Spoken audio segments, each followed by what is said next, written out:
Welcome to the Limitless Ladies Network podcast, where we are limitless in sharing lessons to advocate and drive insightful, empathetic self care.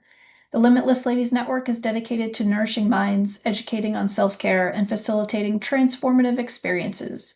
Our mission is to guide women to age with grace, cultivate good health, and build meaningful connections to bring happiness into their lives. We strive to empower the ladies of the community so they may successfully advocate for themselves and embrace a journey of holistic well being. Please note that the information and opinions shared on this podcast are for educational purposes only and are not intended in any way to be used as medical advice. Please seek a medical professional for any health related matters and always refer to our full disclosure in our show notes. Hello, and welcome to today's episode with my guest, Sandi Young. Sandi is an international best-selling author. Her memoir, A Legacy of Strength, My Story on Paper, isn't just a book, it's a quiet, courageous invitation to heal. She grew up in New England, on the coast, carrying grief no child should ever have to hold. And for years, she didn't even know how to name it. Like so many of us, she learned to be strong before she learned to be seen. So, welcome, Sandi. It is a pleasure to have you in this open and very vulnerable discussion about your book in hopes that we can help others who might be suffering in silence. Thank you. Thank you so much for having me. I appreciate it. Absolutely. We like to have some of those tough discussions sometimes so we can enlighten others and make them feel like they're not alone. Yes, they're definitely needed for sure. And I'm hoping that's what this does. Absolutely. So, your book is called A Legacy of Strength, and I'm curious, how did you go about carrying all of this grief as a child? I mean, that had to be something really difficult for you to deal with. Absolutely. So my story starts, I had the idyllic upbringing till I was 8 years old, two parents, grandparents, all the love and so forth. And then very sadly, my mom unexpectedly passed away when I was 8 years old. So that is where the grief and loss begins. And at the time, growing up, I was the only one. Thankfully, I don't wish that upon anyone else. But I was the only child in my neighborhood at my school that had a parent that passed away. So there was Wow. no one else that could, and I'm an only child. So it just made it that I didn't have anyone else to relate this to and this experience. And then with that, the legacy of strength part just comes from different experiences because my mom passed away at such an early age. I have very limited memories of her, as well as a few years later, within a span of like 6 years, my grandpa had passed away, my great grandmother passed away, and my grandma passed away. So there is that whole maternal side of my family that I really don't know too much about. But the few stories that I know of my great grandma, my grandma, and my mom, I know I come from that legacy of strength. And that's where some people can view resiliency in different ways. But for me, I didn't realize till later on that with things that I went through in teenage years and beyond, I had that strength from them, from those women. And so it definitely, where people can talk about generational trauma that is carried down, I also believe the generational strength is as well. It is very tragic that you, at such a young age, being an only child, had to, kind of stuff all of those emotions inside and didn't really have anybody to connect with. So, that just kind of blows my mind that you poor thing had to deal with all of that, right? But to know that you kind of saw the silver lining at a later point in time, that you were able to get the strength from your family and your maternal side in order to carry on. Yes. And I think that's kind of the other unique thing is from my great grandmother all the way to me, we are all only children. So that's the other part of that legacy piece is all of my great grandmother, my grandmother, my mother, and I all only children. So it always, was like, wow, will I then have a daughter more than one? Will I have a son someday? So there's that part of it as well. But, going back to the child part, one of the things I really speak to is wanting to change some understanding and language around grief and loss. And what I would like adults to realize is, as a child, I saw my father grieving his wife, his young wife. I had my grandmother. I'm watching her mourn the loss of her only child. And so, what people have to realize is children, not all, but a good number of us, take that in and we look to protect our parents and our grandparents. So, Mhm. I hid my grief and I stuffed it within me because I didn't want to add to their grief. I saw them crying, I saw them upset. I don't want to add to that. So, I think a lot of times people don't realize children look to protect their parents and won't always say what they're really feeling because they see their parents already suffering. And we can talk about being empaths as well. And that's where I feel that now that is why I am the empath that I am because of that upbringing. Nobody was looking out for my grief because I didn't show it. They're thinking she's fine. She's handling this okay. She's doing all right. And it's only Right. because I'm in my bed alone crying to myself because I don't want to show anyone else this is going on. Right. And how scary for you because your parents and your elders are to be there to kind of show you how to react in these situations. And you see them having their grief out in front of you, which is, okay for them to be vulnerable. But for you to be so young and see that, it's hard to process, right? I would imagine. Absolutely. And I think being raised by a man, they look at it differently. My dad cried about it, he mourned it, and then it's like, okay, we move forward. And so we stuff it inside and we move on. And there's that part of it. And there is that other aspect of my grandmother wanted people to, oh my gosh, you poor thing, your daughter passed away. As the child, I didn't want that. I don't want people Mm. to feel sorry for me. I don't want to be pitied. And you grow up, people always are saying, oh, I'm so sorry. I'm sorry for you. So I really want to change some language around grief of saying, my heart goes out to you, or I'm sending you love and support. What can I do for you? Just know I care about you. And not that pity or feeling bad for someone because I looked at it as this happened to me and it totally sucks. Don't get me wrong, it sucks. But there's people out there that are experiencing far worse than I am, and there's people out there that have it far better than I do. And this is my lot in life. This is, for whatever reason, this is the path that is my life and my journey. So, and it wasn't till actually in my later teenage years, I dated someone who his dad passed away when he was 13. And he said the same thing. He's like, I can't stand when I tell them my dad has passed away. I'm sorry. I'm sorry. And he's like, why? You didn't kill my dad.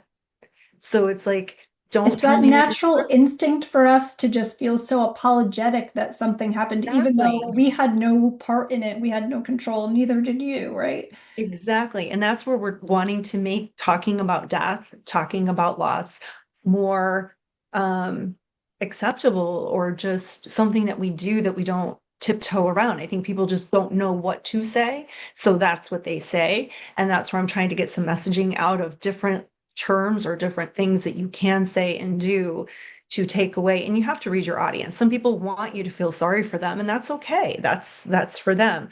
But there's the bunch of us out there that, please don't pity us. Please don't feel bad for us. Like, that's not, because in my particular case, I heard it a lot only Mm. because it was my mom, my grandpa, eventually my great grandma, then my grandma. So you get to a point, I am done. Right. Sorry I'm is the sorry. last thing that you want to hear, right? Yes, for sure. Yeah, I like to use the term my heart goes out to you. It seems more heartfelt and sincere than I'm sorry. Yes, I agree. And, I had another friend who he is involved in his church, and he's like, I tell people when they say that, is there a story you would like to share about your loved one? I would love to know more about them. And so that's a nice thing as well, to kind of remember that person instead of feeling sorry for that loss, tell me about when they were here. Tell me, if you feel comfortable, if it's not too vulnerable of a space that you would Mm. want to share a story about that loved one, of what they meant to you, or something they stood for, in a way to remember them. So, I love that scenario, and I tend to lean towards that as well in trying to get people to think of the positive things that happened in that particular person's life or the impact that they had on your life in some way that you may absolutely. not have experienced if they weren't here. Sure. No, absolutely. I agree. It's such a good way to be able to really honor them being here and sharing their love with us.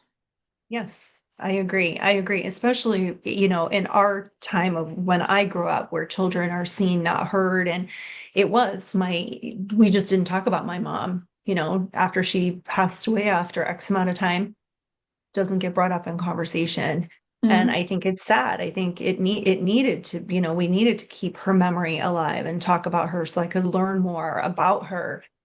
So that's where I'm saying my memories of her are very limited because of that. And it's that time period, but I don't know how many people still do that today. And it's like, yeah, let's talk about death. Let's talk about dying. It's going to happen to all of us. And even when that person has passed, what can we do to keep their memories alive and within our heart, to share, so also for those of us who have children or nieces or nephews, so they understand the people that came before them. Right, because how else are they going to know unless those stories are shared amongst the family and friends that you hear, situations that you may not even have been aware of as a child or a relative that they had such an impact on other people.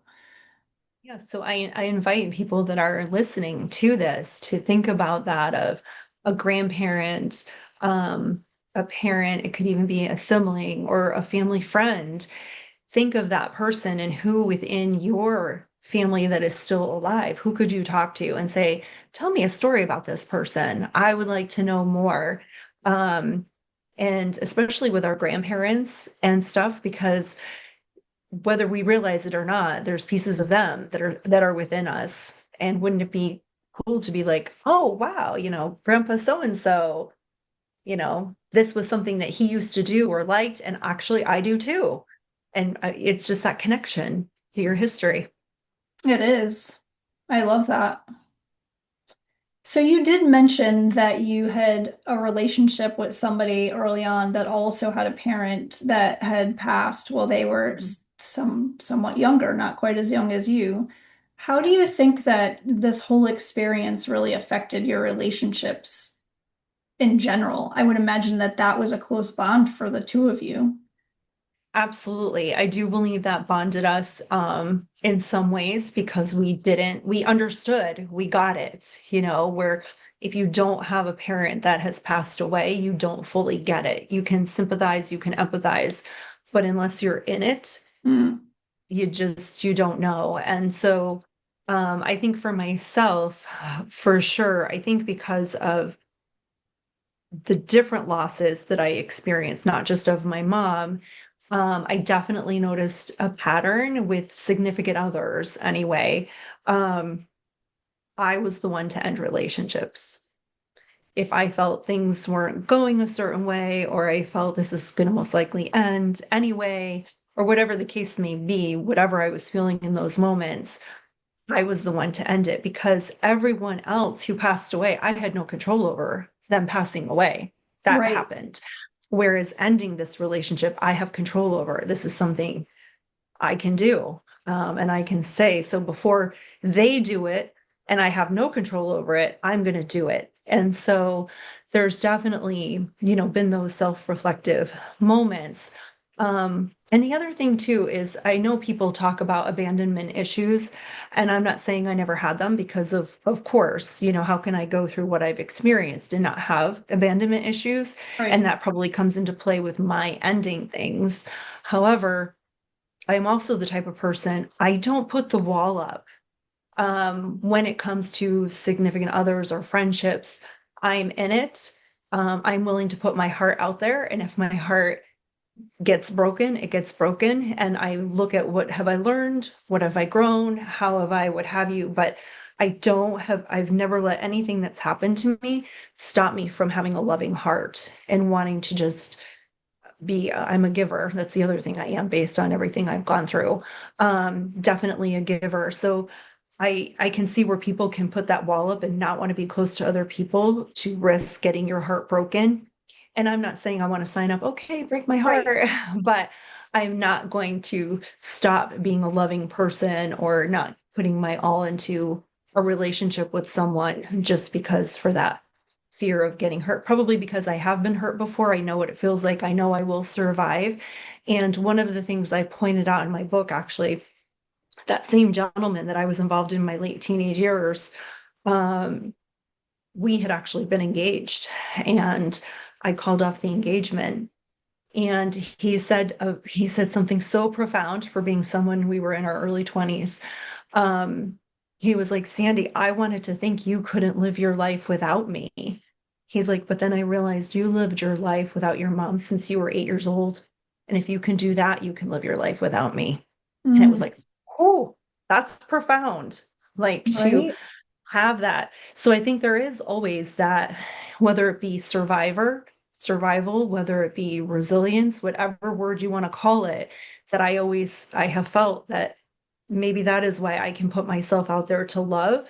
And even if it doesn't work out and we go our separate ways, I will be okay because I have survived much worse. Yeah, you are a I've strong ex- woman because for a lot of people, that is very hard to do to open your heart to somebody after all of the loss that you've had, knowing that it could be yes. broken. But to your point, right, there was a little bit of that control to make sure if this isn't going to work, I need to be able to have control over that. So Yes. good for you on recognizing that you can be vulnerable, which you're very open about it, Yes. knowing that you still need to be able to love. Absolutely. Absolutely. And yeah, I always lead from a place of love. Yeah. For Life's women too who are going short. to read your book, and Mhm. still carrying around unspoken grief, what would you want them to know? Um, so the whole purpose in my publishing my book to begin with is because I wanted people to know, especially women, that you're not alone. And whether your experience is different than mine, there is still something that resonates that connects us. And just really with either whether it be grief through death or all different other kinds of grief, that we're not alone. And one of the things I haven't really shared thus far to make it a topic of talking point, which eventually I need to. But one of the things is I am part of a society, a secret society of us women that have gone through some stuff that we don't talk about because we were forced to keep a secret. We were forced to keep quiet. And I want my story, when people read it, for those women who have experienced what I have, to reach out to me, to let's please connect so you really know you're not alone. Because in my generation, everything is kept quiet. Of what are people going to think? What are they going to say? The shame, the guilt. And I feel that if we can release what's within us and talk about it, it releases that shame, it releases that guilt. And again, it's just building that community of knowing you're not alone and having a different compassion and empathy for people without judgment. And let's lift each other up. Let's be there for one another. We all have different experiences, and let's just be there for one another. Absolutely. That is one part of why I am doing what I'm doing because I want ladies to know that they are not alone. They are seen and heard, and their voice really does matter. Yes. And what I love about what you're saying too is that you call it limitless, because that's a great word, because even though we all can have different traumas and our traumas mean different things to different people, what I look at as a trauma to me, someone else may be like, well, that wasn't that traumatic. Or but to them it was. And so each of our traumas or our experiences are individual. And even though those things happened, we don't have to let them limit us. We still can grow and not let it stop us from doing what we need to do or want to do. So I think it's very encouraging. I think it's very motivating. I think that I love that word because yeah, let's all come together. And even though we've had some stuff happen to us, sky's the limit. Let's rise. That's right. Nothing should be holding us back other than ourselves. And if we can get past ourselves and know that, you know, it doesn't define us, that it's Mhm. not our fault, that something Absolutely. bad happened to us, then it makes things a lot easier. And I feel as though, knowing that there are others that, like you said, have had different traumas. I've had traumas.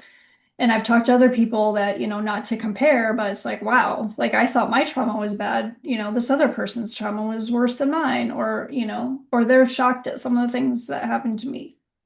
But there you It's go. not to It's not just, compare. Yeah, yeah. And it's not to say that theirs is worse than yours, right. because to you, yours is yours and it's just as bad as theirs in a different way. And Yeah. that's what I think we have to, and I think sometimes we try to tell it, well, I didn't have it as bad as so and so. But no, don't disregard or diminish what you went through because it was something and it meant something to you. And so we all have to just honor that, you know what, this did happen to me. And this is how it impacted me or impacted my life and choices that I've made. And it sucked. And that's okay. And each person's trauma is individual of what we look at. And so we can't, it's hard not to say somebody's is worse than ours or better than ours. They're all individual and they all impact us differently. However, it's still important and still means, It is something. important and it is something that we need to share and talk with each other. And I like that you're creating somewhat of a secret society about it, which I think there are seasons that we have people come in and out of our lives and our relationships, whether that be with significant others, with our family members, with our friends. I've learned that there are seasons of people and experiences that you have. It just is the way life tends to flow. You get those people into your life that you need at that Absolutely. moment that are going to uplift you. And sometimes you have those people that come into your life that try to push you down. And those people are meant, I think, to teach you a lesson that you need to learn Absolutely. to elevate yourself and to stand up for yourself so that you can, rise above and do what you're here to do, right? For sure. No, and with that too, I think I was very fortunate during certain times of my life. I had people that came in at a time when I really needed it. And it wasn't, and they were only there maybe for a few months or whatever, however long. And I think all of us, it kind of, like I said, it reminds me two different things. So I saw an interview with Tyler Perry, and he is like, I think of it as trees. And ironically, a tree is what is on the cover of my book. And he references some people are leaves. They're there for a season. They're not there to stick around. And he's like, and I accept that. They're here for the moment and then they're gonna go. That's just how the leaves of a tree are. He's like, then you have other people that they're branches. And they're there and they're good people and they're there, but they break. Branches can break. And that's okay. They're there for some of the harder stuff, but they don't stick around for really everything. And he's like, and that's okay. You accept them for who they are. And he's like, and then I have a few people, they're the roots. And they are there through it all in the deep, in the trenches. And I just love that Me analogy of too. talking about people. They can be leaves, they come and go, they served a purpose temporarily. Branches that are there for a little bit more of the heavy stuff, but branches can break, and we understand they can go too. And then you got your few that are your roots that are there through the thick and thin and the good, the bad, the ugly. And so I love that. And then my other thing that a lot of times during my author talks, I will bring up Steve Pemberton. He is an author. I read his book, A Chance in the World. And his story, talk about trauma and talk about really going through something. But it made him write a book called The Lighthouse Effect. And I love this book because he highlights different people who, it's not a story about him. He talks about the person who was the lighthouse in his life, but then he talks about all these other people that he's interviewed, and they talk about the lighthouse in their life. And if we think back to what a lighthouse used to be back in the day, to protect ships from hitting land and knowing, so they were a guide.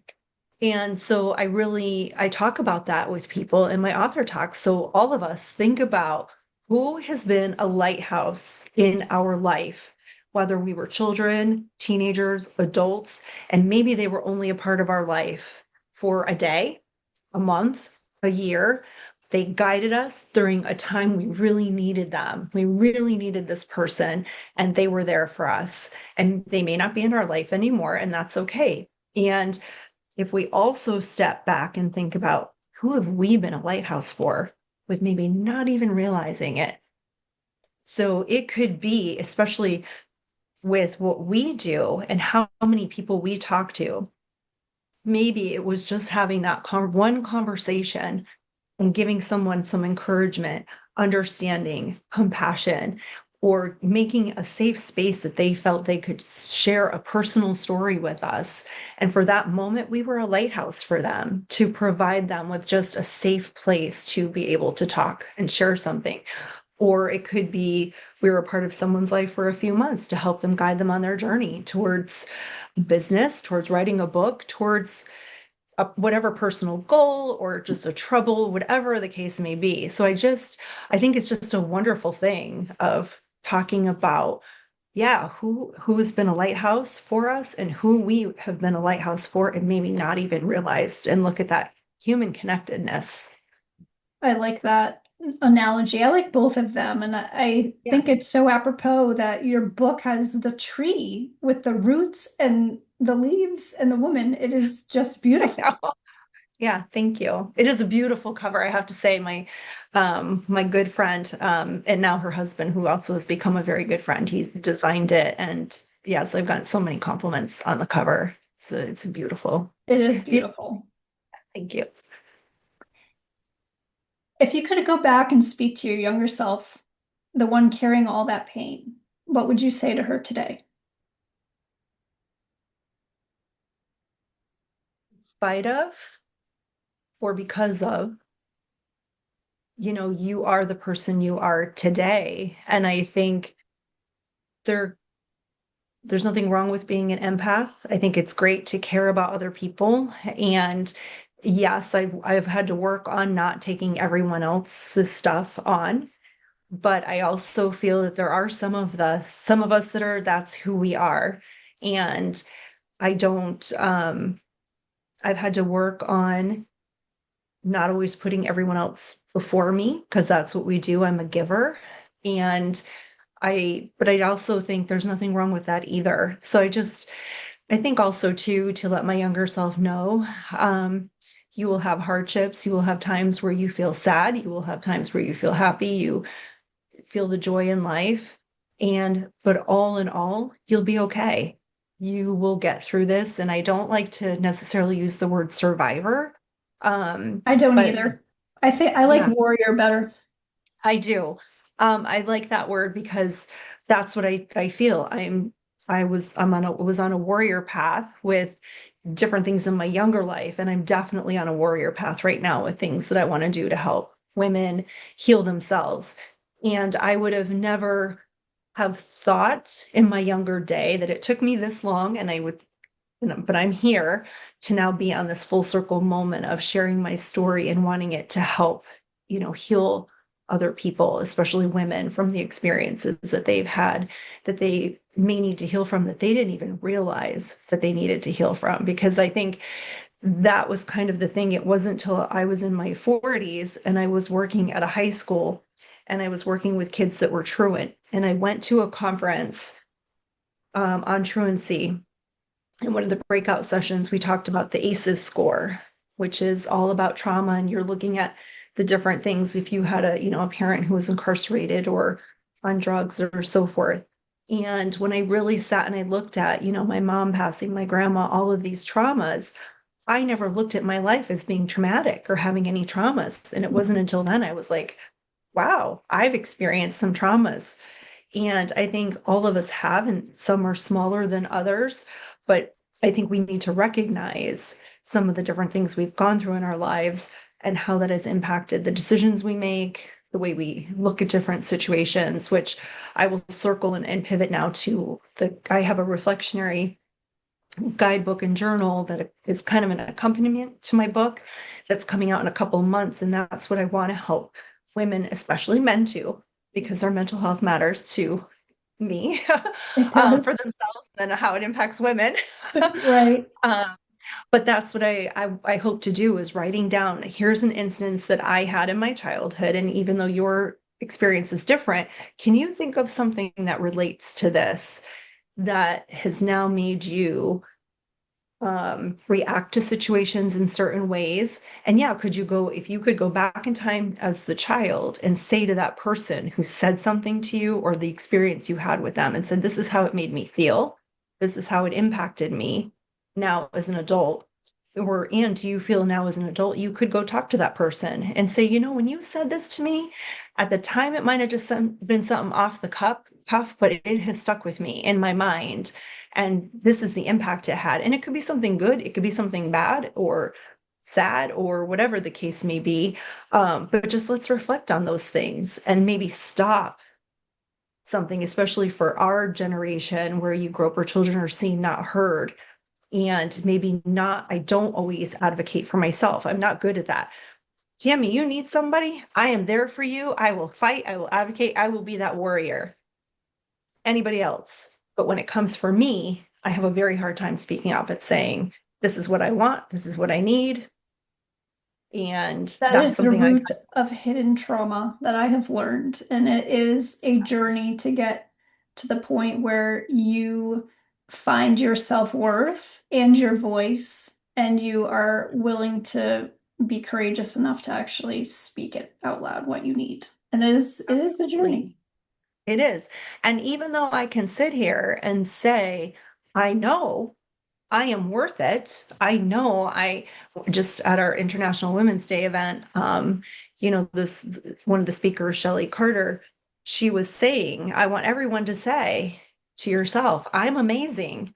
And I can sit here and say, and I know it, I know I'm a great human being. And it's not out of ego. It's just I know what I bring to people or the person I am. And I'm still a work in progress. We always are. But so I know my worth, but that doesn't mean that I still let people treat me to what I feel I know my worth is, but I Right. still can let you treat me badly, or I will still not ask for what I want or what I need. And I think part of it is just you don't want to be disappointed. So you just don't ask, because there's that saying too, expect nothing and you're never disappointed. That is true, but it is a journey, and you are making great strides by sharing your story. So, this has been really great, Sandy. So appreciate you coming on, sharing your story with us, You. and just being vulnerable once again. Yeah, thank you. I appreciate your having me and I appreciate the work you're doing, Tammy. And I want to recognize that because you're doing this podcast and getting people, getting women together for dinner to talk and just really wanting to uplift is so important and so needed, especially right now. Thank you. I appreciate that. I love Absolutely. getting ladies together and socializing and connecting again, especially after COVID, where everything just kind of shut down and I feel like we really lost touch with each other. So I look forward to Absolutely. those things. Yes. So where can anyone find your book? So my book is available on Amazon, Barnes and Noble, Walmart, I believe even Target. So any of those Perfect. places. You could also go to my website, author Sandy with an I, young.com, and you could purchase it directly from me if you'd like, and I'll do an autographed copy. And I love to do book clubs. So if anyone out there has a book club, please let me know. I've done Zoom where we've done it and discussed my book via Zoom. I've done it where I've gone in person and joined the book club and we all have a discussion about the different stories. I love those opportunities. as well as if anyone, yeah, needs a speaker, I do that as well, speaking on grief, loss, unhealthy relationships, the whole parental dynamic. There's a lot of things we can talk about, not having a voice, having a voice, Yeah. all that kinds of stuff. So, and then, like I said, I'm hoping in the next couple of months, everything should be final for my guidebook to be published as well. And I really would love to help that 18 to 25-year-old if we can get the younger people to heal themselves so they can have a healthier them, to have healthier relationships with significant others, siblings, friends, and so forth, versus being in your 40s looking back and like, oh, now I understand why I was in this pattern of relationships because I didn't realize it was because of this in my younger Right. childhood or things like that. That's great. So we will connect with you on your website and Absolutely. also check out your guidebook when it comes out, and that way we can kind of follow you through there. For Absolutely. all the ladies, and Sandy did mention that there are some networking events that I do. I actually have one coming up March 18th, where we meet at Lakeview Restaurant, which is beautiful in Coventry. I do them every quarter and it's open to any ladies to come. You just have to register on my website. It's a pay your own way. And you can meet some potential wellness practitioners and just any like-minded ladies to get together and have open, vulnerable, and fun conversations, hopefully. Plus, I also have a few events that are coming up as well where I'm doing some new moon manifesting. I'm going to be at the local At the winery at local. Ox and Oak this summer. And I'm also going to be teaching at the Women's Consortium on sleep, which I'm excited about as well. So that's coming up in April. But just follow us, subscribe to our channel, like our podcast, make some comments. Be sure to, again, subscribe, follow us on Facebook, LinkedIn, and our YouTube channel I mentioned. You can go to our website and please sign up for our email list where you'll also get notifications of upcoming events for myself and also any other practitioners that are on the directory with me as well. Thank you, Sandy. This was great. Yes, thank you so much, Tammy. I so appreciate it. And I encourage everyone to please consider sharing your story and releasing it because it does really help. Thank you. Thank you.